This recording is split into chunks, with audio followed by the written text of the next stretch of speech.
بسم اللہ الرحمن الرحیم۔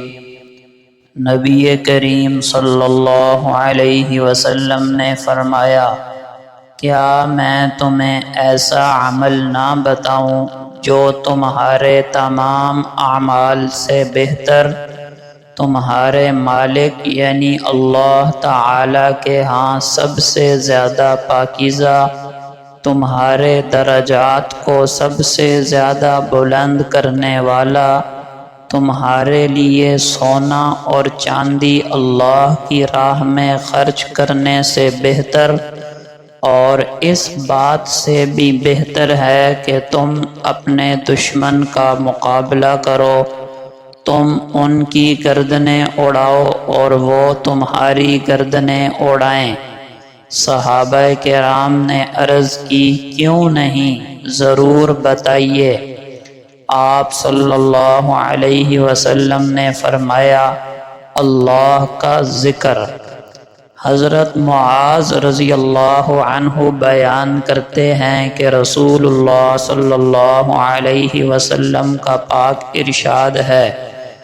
آدمی ذکر الہی سے بڑھ کر ایسا کوئی عمل نہیں کرتا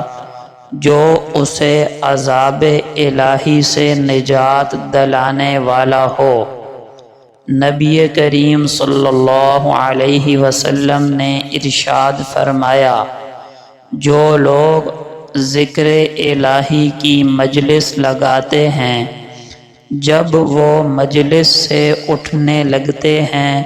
تو ان سے کہا جاتا ہے، اللہ نے تمہارے گناہ معاف کر دیے اور تمہاری برائیوں کو نیکیوں میں بدل دیا۔ سیدنا ابو سعید رضی اللہ عنہ بیان کرتے ہیں کہ رسول اللہ صلی اللہ علیہ وسلم نے فرمایا، جو لوگ اللہ کا ذکر کرنے کے لیے بیٹھتے ہیں، فرشتے انہیں اپنے گھیرے میں لے لیتے ہیں، رحمت انہیں ڈھانپ لیتی ہے، ان پر راحت و سکینت اترنے لگتی ہے، اور اللہ تعالی اپنے پاس موجود فرشتوں کے سامنے ان کا تذکرہ فرماتا ہے۔ سیدنا انس بن مالک رضی اللہ عنہ بیان کرتے ہیں